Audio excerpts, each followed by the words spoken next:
Hello everyone, welcome back to my YouTube channel biology tell में आप सभी का स्वागत है। My name is Neha Singh और आज के इस सेशन में student in the class we are going to have a discussion about liver के फंक्शन के बारे में बात करेंगे। लास्ट के सेशन में स्टूडेंट हमने डिस्कस करा था लिवर की एनाटॉमी के बारे में, है ना।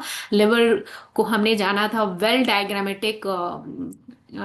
डायग्रामेटिक हमने पढ़ा था with the help of the diagram that how liver and stomach are connected, है ना। फिर लिवर को हमने पढ़ा था कि liver right side of the body होता है, यानी कि हमारे बॉडी के राइट की तरफ लिवर प्रेजेंट होता है। फैल्सीपेरम लिगामेंट जो है वो लिवर को दो पार्ट्स में डिवाइड करता है student. First part right part कहलाता है एंड द लेफ्ट लोब क्या है आपका, लेफ्ट पार्ट का है ना। ये भी हमने पढ़ा था कि लिवर कैसे आपका स्टमक से कनेक्टेड है, ये भी जाना था। पैनक्रियास के बारे में भी थोड़ी सी इंट्रोडक्शन हमने देखी थी वेल डायग्रामेटिक अप्रोचेस के साथ, है ना। आज के डिस्कशन में हम लिवर के फंक्शन को समझेंगे, है ना। So let's start our discussion. बेटा देखो, लिवर क्या है, most important is that liver largest gland है हमारे बॉडी का, है ना। जैसे for example there are the multiple glands in our body. हमारे मुंह में, माउथ में we have a saliva, salivary gland से सीक्रेट होता है। स्वेट ग्लैंड है जिससे कि पसीना निकलता है ना, that is called sebaceous gland. Pineal gland, है ना। Endocrine gland, exocrine gland. वैसे ही लिवर क्या है बेटा, ऑर्गन होने के साथ साथ में ये एक लार्जेस्ट ग्रंथि है ना, जिससे कि बाइल जूस का सिक्रेशंस होता है। इतनी बात समझ में आ गई। So this is the very important point. अगर लार्जेस्ट ग्लैंड एमसीक्यू में आए तो you have to take the liver only, ठीक है जी। अब हम देख लेते हैं कि लिवर जो है बेटा वो इंडोडर्म जर्मिनल लेयर से मिलके बना होता है। इंडोडर्म इज द मिडिल और द सेकेंड जर्मिनल लेयर। जब एम्ब्रॉयनिक डेवलपमेंट हो रही होती है, फिटस का ग्रोथ हो रहा होता है, डेवलपमेंट हो रहा होता है बेटा, है ना। जाइगोट से एम्ब्रॉयो बनता है, एम्ब्रॉयो से फिटस बनता है। तो embryonic early stage of embryonic development जहाँ पे जर्मिनल लेयर्स जो हैं वो डेवलप्ड होते हैं, इंडोडर्म, एक्सोडर्म, है ना। सो इस तरीके से mesoderm, that is the germinal layer. Endoderm क्या है, इंटरनल जर्मिनल लेयर, है ना, जिससे कि लिवर बना होता है, ठीक है जी। अगर हम इसके वेट की बात करें बच्चों, अगर लिवर का जो वेट है वो कितना होता है, सो दैट इज 1.2 to 1.5 ग्राम, ठीक है। और ये मेल टू फीमेल वैरी करता है। मेल का जो है वो लिवर का साइज जो है और वेट जो है वो ज्यादा होता है।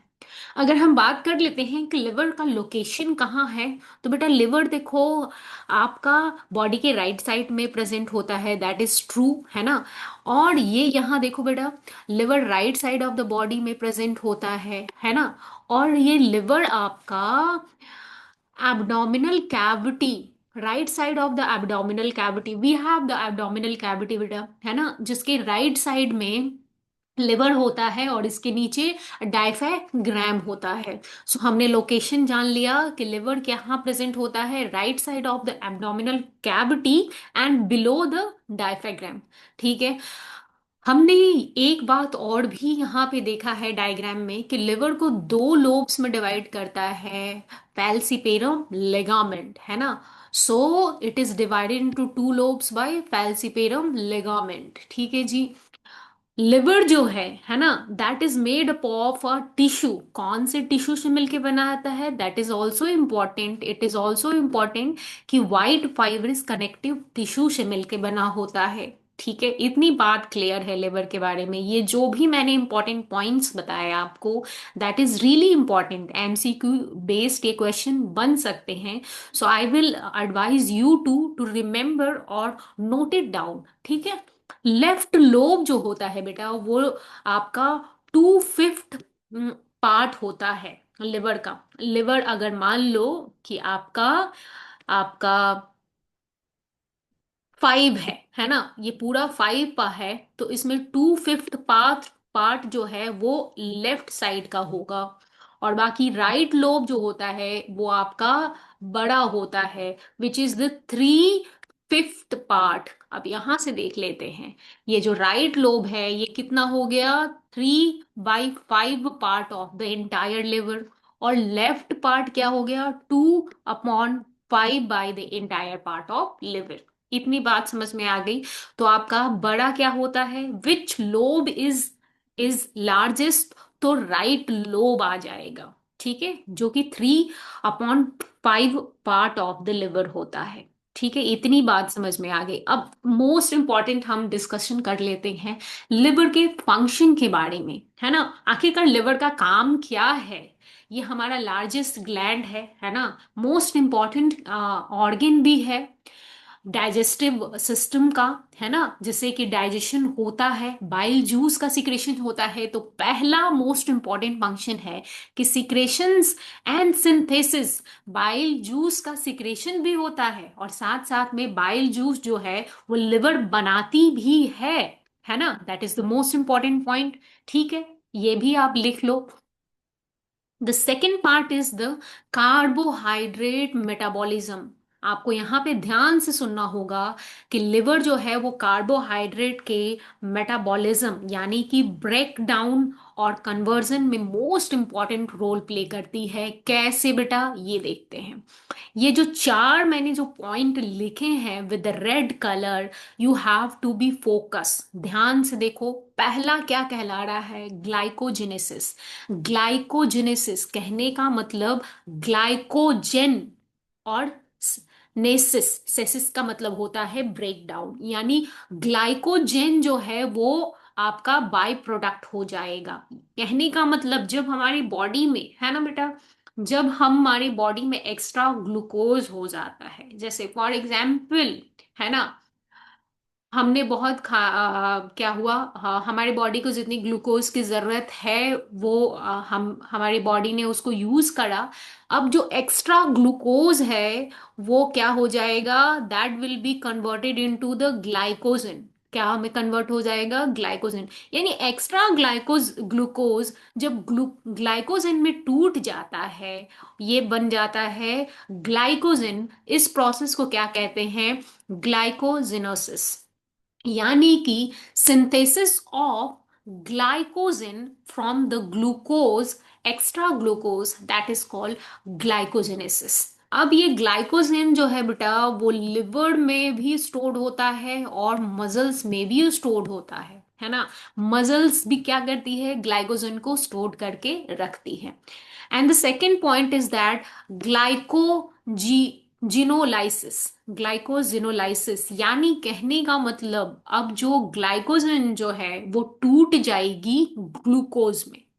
जब हम क्या है, हम जब फास्ट में रखते हैं, जब हमारा हमने फास्ट रखा है ना, हमने कोई फेस्टिवल के टाइम पे या कभी भी जब हम फास्ट रखते हैं, तो हमारी बॉडी में जो ग्लाइकोजन जो लिवर में या फिर आपके मसल्स में जो स्टोर्ड होती है ग्लाइकोजन वो क्या करती है, वो टूट जाती है ना, कन्वर्ट हो जाती है ग्लूकोज में। क्यों भाई, क्योंकि ग्लूकोज से ही तो हमारी बॉडी में एनर्जी आएगा, है ना, हमारे मसल्स को क्या होगा, पावर मिलेगा मूवमेंट करने के लिए, है ना, कॉन्ट्रैक्शंस रिलैक्सेशन करने के लिए। तो अब ये जो ग्लाइकोजन है that will be convert into the glucose, है ना। तो ये बेटा देखो समझते हैं कि ग्लाइकोजिनोसिस और ग्लाइकोजिनोलाइसिस ये क्या है, आपका आपका कार्बोहाइड्रेट सोर्स है। ठीक है, कार्बोहाइड्रेट, कार्बोहाइड्रेट सोर्सेज है ना। अब हम देखते हैं द थर्ड इज दैट ये कार्बोहाइड्रेट सोर्सेज से क्या हो रहा है, ग्लूकोज में कन्वर्जन हो रहा है, और एक्स्ट्रा ग्लूकोज जब ग्लाइकोजन में कन्वर्ट होती है दैट इज कॉल्ड ग्लाइकोजेनेसिस। और जो वही अब the second is that glycogen during the fast, glycogen जब ग्लूकोज में कन्वर्ट हो जाती है that is called glycogenolysis. Genolysis, lysis का मतलब होता है ब्रेक डाउन करना। अब देखो, ये जो ग्लूकोनियोजेनेसिस और gluconeogenesis, that is the two term. ये नॉन कार्बोहाइड्रेट क्या है, ये नॉन कार्बोहाइड्रेट सोर्सेज है। नॉन कार्बोहाइड्रेट सोर्सेज से क्या करती है ये, न्यू क्या करेगी, ग्लूकोज बनाएगी। यानी कहने का मतलब बेटा कि ग्लाइकोनियोजेनेसिस, फैटी एसिड्स और अमीनो एसिड्स क्या है, नॉन कार्बोहाइड्रेट सोर्सेज है ना। यानी बॉडी में जब फैटी एसिड्स है ना, चर्बी, और जो प्रोटीन है, वो क्या करेगी, ग्लूकोज में टूट जाएगी ड्यूरिंग फास्टिंग। सारे ग्लूकोज जो है यूज्ड अप हो गए, 2 दिन तक हमने फास्ट करा, अब फैटी एसिड्स बचे हुए हैं, यानी चर्बी के टुकड़ों को भी टूटना है ग्लूकोज में, तभी तो हमारी बॉडी में शक्ति आएगी, हम कोई भी काम को कर पाएंगे, हमारे बॉडी का जितना भी मेटाबॉलिज्म है, फंक्शंस है, वो परफॉर्म हो पाएगा, है ना।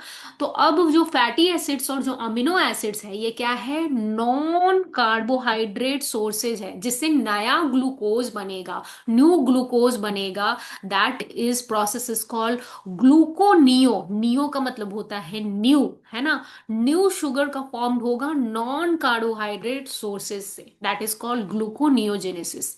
And the fourth one term is that glyconeogenesis, है ना। यानी कहने का मतलब कि ये जो लैक्टिक एसिड्स है ना, लैक्टिक एसिड जब ये ग्लाइकोजन में टूटेगी, है ना, ग्लाइकोजन में जब ये टूट जाएगी, that is called glyconeogenesis. So ये चारों जो टर्म है, you have to be remembered कि क्या क्या होता है ना, किसका कन्वर्जन किस में होता है। ठीक है। आई होप दैट कि आपको ये कार्बोहाइड्रेट मेटाबॉलिज्म का ये जो चारों टर्म्स हैं अच्छी तरीके से समझ में आया होगा। Now moving to the next, अब हम देख लेते हैं कि जो डिटॉक्सिफिकेशन है बेटा, क्या है, डिटॉक्सिफिकेशन है, यानी लिवर क्या करती है, डिटॉक्स करने का भी काम करती है ना। जितने भी आपके इम्प्योर जो बॉडी में जितने भी जो अननेसेसरी चीजें हैं, है ना, जैसे कि फॉर एग्जाम्पल अमोनिया जो है ना, अमोनिया को भी क्या करती है, एक्सक्रीट करती है, फिर यूरिया बनाती है। इस तरीके से लिवर क्या करती है, हमारे बॉडी को डिटॉक्सिफिकेशन करने का भी काम करती है। अब देखो, डीअमीनेशन, डीअमीनेशन, डी का मतलब क्या होता है, रिमूवल, और अमीनेशन यानी अमीनो एसिड्स, यानी NH2 है, अमीनो ग्रुप है, हमें पता है ना। तो अब हमारी बॉडी में क्या हो गया कि जो प्रोटीन जो थी, एक्स्ट्रा प्रोटीन, हमारी बॉडी ने क्या किया, मसल्स बिल्ड किया, है ना, सब कुछ किया, हमने जो प्रोटीन सोर्सेस खाए, उससे हमारी बॉडी में क्या हुआ, मसल्स बना, है ना, बॉडी बिल्डिंग हुई। अब जो एक्स्ट्रा अमीनो एसिड्स है, अब इसका क्या करेगा, जो लिवर है वो रिमूवल कर देगी, यानी कि अमीनो ग्रुप को क्या कर देगी, अमोनिया में चेंज कर देगी। ठीक है। सो removal of amino acid from extra, that is the protein, ये भी कह सकते हैं, that changes into the ammonia. Ammonia क्या है, मोस्ट टॉक्सिक है। अगर ये हमारे बॉडी में इसी फॉर्म में अगर स्टोर्ड रहेगी, तो हमारे नर्वस सिस्टम के लिए, हमारी बॉडी के लिए, हमारे हार्ट के लिए बहुत डेंजरस होती है। तो अब ये अमोनिया को क्या कन्वर्ट कर दे रही है, रिमूव करके, अमीनो ग्रुप को रिमूव कर दिया, तो NH3 बन गया। अब ये NH3 जो है ना, लिवर क्या काम करेगी, अब इस NH3 को, यानी कि मोस्ट टॉक्सिक अमोनिया को ये चेंज कर देगी यूरिया में। और इसी इसी प्रोसेस को क्या कहते हैं, यूरिया फॉर्मेशन, और ऑल्सो नोन एज ऑर्थिनीन साइकिल। क्या कहते हैं, ऑर्थिनीन साइकिल। सो यहाँ से यूरिया फॉर्मेशन में भी हेल्प करने में, आपका चेंज करने में, यूरिया को फॉर्म्ड करने में, और फिर ये यूरिया क्या होगा बेटा, आपके यूरिन के हेल्प से बाहर बॉडी में एक्सक्रीट कर दिया जाएगा, निकाल दिया जाएगा, है ना। So detoxification, deamination and urea formation, ये तीन मोस्ट इंपॉर्टेंट काम जो है वो लिवर का होता है। हम सिर्फ जानते हैं कि लिवर जो है वो बाइल जूस का सिक्रेशन करती है और फैट का इमल्सिफिकेशन करती है, लेकिन इन सारे मोस्ट इंपॉर्टेंट काम के अलावा ये भी बहुत इंपॉर्टेंट फंक्शन लिवर ही परफॉर्म करती है ना। अब प्यूरिफिकेशन ऑफ ब्लड, ब्लड को भी प्यूरिफाई करने में हेल्प करती है। Liver have a special cells, कौन से सेल्स की बात कर रही है? कूफर सेल्स, जो कि डेड आरबीसी, वैसी आरबीसी जो कि ओल्ड हो चुकी है, डेड हो चुकी है, उसको क्या कर लेती है, इनगल्फ कर लेती है कुफर सेल्स, जिससे कि ब्लड क्या है, प्यूरिफाई होता है और न्यू ब्लड सेल्स को क्या होते हैं, हमारे बॉडी में सर्कुलेट हो पाते हैं। सो this is the very important point. Synthesis of plasma protein, अब जो हमारे बॉडी में, हमारे जो ब्लड में है ना, जो प्लाज्मा प्रोटीन्स होता है, चाहे आप बात कर लो फाइब्रिनोजेन की बात कर लो, है ना, या फिर आपका एल्ब्यूमिन प्रोटीन की बात कर लो, है ना, दीज ऑल प्रोटीन का सिंथेसिस क्या करती है, लिवर करती है, that is called plasma protein, है ना। एल्ब्यूमिन हो गया, ग्लोब्यूलिन हो गया, fibrinogen, these are the plasma protein, इसका सिंथेसिस लिवर कर रही है, लिवर में ही ये सारे प्रोटीन जो है वो बन रहे हैं, ठीक है। अब देखो heparin, heparin is the most important anticoagulant, है ना, इसका भी सिंथेसिस क्या कर रही है, लिवर कर रही है। एंटीकोगुलेंट कहने का मतलब ये खून को क्या करता है, जमने नहीं देता है। It is also called blood thinner, है ना, it is also called blood thinner. अब ये देखो सिंथेसिस ऑफ, अगला पॉइंट, विटामिन ए का जो है वो भी सिंथेसिस करती है, जो कि from beta carotene, beta carotene carrot में प्रेजेंट होता है, इसीलिए बोलते हैं कि आप कैरेट खाया करो, बिकॉज कैरेट में होता है बीटा कैरोटीन, और इसी बीटा कैरोटीन जो है आगे चल के विटामिन ए का सिंथेसिस करेगी लिवर में। So the carat having the beta carotene, जिससे कि विटामिन ए का सिंथेसिस होता है, ठीक है। इतनी मोस्ट इंपॉर्टेंट जो है फंक्शन हमने लिवर के बारे में देखा, और देख लेते हैं कि लिवर के क्या क्या फंक्शंस हैं। लिवर जो है वो स्मॉल अमाउंट में जो फैट जो है उसको भी स्टोर करके रखती है ना। अब देखो, लिवर फैट को स्टोर करने के साथ साथ में मिनरल्स, विटामिन, क्या क्या इंपॉर्टेंट विटामिन और मिनरल्स हैं, आयरन, आयरन जो है, लिवर जो है वो आयरन का गुड सोर्स है, यानी आयरन को भी ये स्टोर करके रखती है। कोबाल्ट हो गया, जिंक हो गया, कॉपर एंड मॉलीबेडनम, ये सारे मिनरल्स और विटामिन को क्या करती है, स्टोर करके रखती है। अब हेमियोपोइसिस, हेमियोपोइसिस का मतलब क्या होता है बेटा, कि आरबीसी का बनना, फॉर्मेशन होना फिटल स्टेज में, है ना, फिटल स्टेज में जब बच्चा क्या होता है, 4 महीने तक, है ना, जब बच्चा माँ के गर्भ में होता है और जब बाहर निकलता है, बाहर आता है, तब तक के 4 महीने तक, जब तक बच्चा 4 महीने तक का रहता है, तब तक आरबीसी का फॉर्मेशन कौन कर रहा होता है, लिवर ही जो है वो आरबीसी का फॉर्मेशन कर रहा होता है। और जैसे ही 8 महीने के बाद, है ना, 8 महीने के बाद क्या होता है, आरबीसी का फॉर्मेशन बोन मैरो में हो जाता है ना, यानी जब बच्चा का ग्रोथ और डेवलपमेंट हो जाता है, 8 महीने तक बच्चा जो है बड़ा हो जाता है, तो आरबीसी का फॉर्मेशन बोन मैरो में हो रहा होता है। लेकिन जब बच्चा नियोनैटल स्टेज में होता है ना, फिटल स्टेज में होता है, यानी जब बच्चा न्यू बोर्न होता है ना, तो उस केस में लिवर जो है इसका क्या करती है, आरबीसी का फॉर्मेशन करती है टिल द 4th मंथ। ये एक इंपॉर्टेंट पॉइंट है, इसको भी आप नोट कर लेना।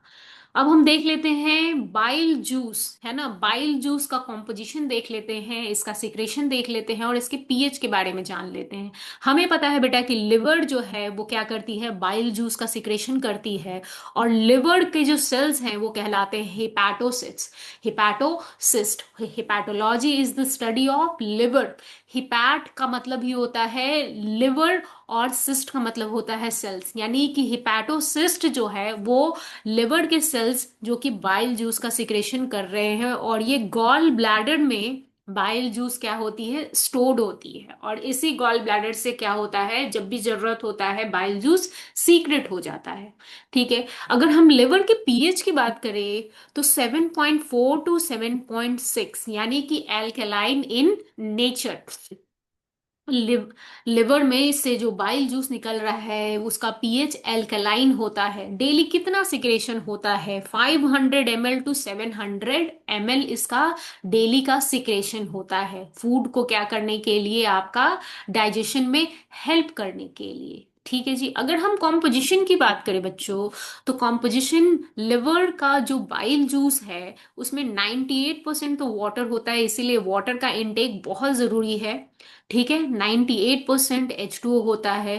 बाकी बाइल सॉल्ट होता है, बाइल पिगमेंट होता है, कोलेस्ट्रॉल होता है, लेसिथीन होता है। तो पहले हम देख लेते हैं बाइल सॉल्ट। बाइल सॉल्ट जिसमें इनऑर्गेनिक और ऑर्गेनिक कंपोनेंट्स प्रेजेंट होते हैं। इनऑर्गेनिक कंपोनेंट्स बेटा क्या है, जिसमें NaCl आ गया, Na2CO3 है ना, आपका सोडियम बाइकार्बोनेट है ना, फिर आपका NaHCO3 है। ठीक है। ऑर्गेनिक में है Na ग्लाइकोलेट और Na टेरोकोलेट। ये आपका ऑर्गेनिक कंपोनेंट्स हो गए। ठीक है। जो कि फैट के इमल्सिफिकेशन के लिए मोस्ट इंपॉर्टेंट है, ऑर्गेनिक और इनऑर्गेनिक कंपोनेंट्स। अगर हम बाइल पिगमेंट की बात करें तो बिलिरुबिन और बिलीवर्डिन, बिलिरुबिन और बिलीवर्डिन दो इंपॉर्टेंट पिगमेंट्स हैं, जिससे क्या होता है, लिवर एक्सक्रीटरी प्रोडक्ट क्या होती है, एक्सक्रीशन कर पाती है ना, that help in the excretion. जो लिवर में जो आपका लिवर एक्सक्रीशन का भी काम करती है, या आपको आज जो भी अगर नहीं पता हो तो ये आप जान लो कि लिवर जो भी एक्सक्रीटरी प्रोडक्ट है वो उसको एक्सक्रीट कर देती है ना, बॉडी में जो भी आपका जो भी आपके यूजफुल सब्सटेंस नहीं है या टॉक्सिक सब्सटेंस है उसको बाहर कर देती है, एक्सक्रीट कर देती है। ठीक है। अब हम देख लेते हैं बाइल जूस के कुछ फंक्शंस को देख लेते हैं, है ना। अब देखो बेटा, हम समझते हैं कि बाइल जूस जो है उसका क्या क्या काम होता है ना। बाइल जूस का क्या काम होता है, सबसे पहले तो ये बाइल जूस कोई इंजाइम नहीं है, इंजाइम नहीं है बाइल, ये एक जूस है। क्यों नहीं है इंजाइम, ये देखो, it has no enzyme because it is not a true digestive juice. क्या है, ये एक ट्रू डाइजेस्टिव जूस नहीं है, इसीलिए ये इंजाइम नहीं है। पहला काम क्या होता है, न्यूट्रलाइजेशन ऑफ HCl। HCl जो कि एसिडिक इन नेचर होता है ना, इसको क्या करती है, न्यूट्रलाइज कर देती है, क्योंकि बाइल जूस क्या है, एल्केलाइन इन नेचर है बच्चों। तो जैसे ही ये स्मॉल इंटेस्टाइन में बाइल जूस जाता है, ये क्या हो जाता है, इसका न्यूट्रलाइजेशन हो जाता है ना। जब ये आपका बाइल जूस आपका रिएक्शन करती है ना HCl के साथ, तो ये HCl को न्यूट्रलाइज कर देती है। इमल्सिफिकेशन ऑफ फैट, यानी फैट का ब्रेक डाउन करना, चर्बी के बड़े बड़े टुकड़ों को चर्बी में छोटे छोटे छोटे छोटे टुकड़ों में स्मॉल फैट ग्लोब्यूल से स्मॉल स्मॉल मिसल्स में चेंज करना, फिर उसके बाद फिर काइलोमाइक्रोन में इसको बना देना, जिसमें कि स्मॉल इंटेस्टाइन फिर इसका एब्जॉर्प्शन कर लेती है। दैट वी हैव स्टडीड, है ना, पढ़ा था हमने। एब्जॉर्प्शंस ऑफ फैट, फैट का भी एब्जॉर्प्शंस करती है। जो फैट सॉल्युबल विटामिन है, जैसे विटामिन डी की बात कर लो, ये फैट सॉल्युबल विटामिन है ना, इसका भी एब्जॉर्प्शन क्या करेगी, आपका बाइल जूस के ही हेल्प से होता है। एक्सक्रीशंस ऑफ बाइल पिगमेंट, यानी कि जो बाइल पिगमेंट का जो है एक्सक्रीशंस है, फॉर एग्जाम्पल जैसे बाइल जूस जो है ना, स्मॉल इंटेस्टाइन में आई बेटा, तो क्या होता है, ये अनडाइजेस्टेड फूड पार्टिकल्स जो कि स्मॉल इंटेस्टाइन में लार्ज इंटेस्टाइन में चली जाएगी, यानी फिकल मैटर का जो येलो कलर है, yellow colourations of fecal fecal matter, ये बाइल पिगमेंट बिलीरुबिन के कारण होता है। किसके कारण होता है, बिलीरुबिन के कारण होता है। ठीक है। अब हम देख लेते हैं कि activation of lipase, lipase enzyme को भी एक्टिवेट यानी जगाने का काम करती है बाइल जूस। जैसे ही बाइल जूस लाइपेज पे पड़ता है तो ये एक्टिवेट हो जाता है ना, जिससे फिर क्या होता है, आपका फैट का इमल्सिफिकेशन स्टार्ट हो जाता है स्मॉल इंटेस्टाइन में। ठीक है जी। So that's it for the day. आज के सेशन में हमने लिवर के मोस्ट इम्पॉर्टेंट क्या करा, फंक्शन के बारे में जाना कि लिवर का क्या क्या इम्पॉर्टेंट काम है। हम इतना जानते हैं कि लिवर इमल्सिफिकेशन ऑफ फैट यानी कि फैट के ब्रेकडाउन में बहुत इंपॉर्टेंट रोल प्ले करता है। साथ में ही और भी इंपॉर्टेंट पॉइंट्स को डिस्कस किया, डिटॉक्सिफिकेशन, डीअमीनेशन, यूरिया फॉर्मेशन देखा, फिर उसके बाद सिंथेसिस ऑफ प्लाज्मा प्रोटीन देख लिया, है ना, फिर सिंथेसिस ऑफ विटामिन ए देखा, है ना। उसके बाद फैट का स्टोरेज भी करती है, कुछ स्मॉल अमाउंट के फैट का स्टोरेज करती है बेटा।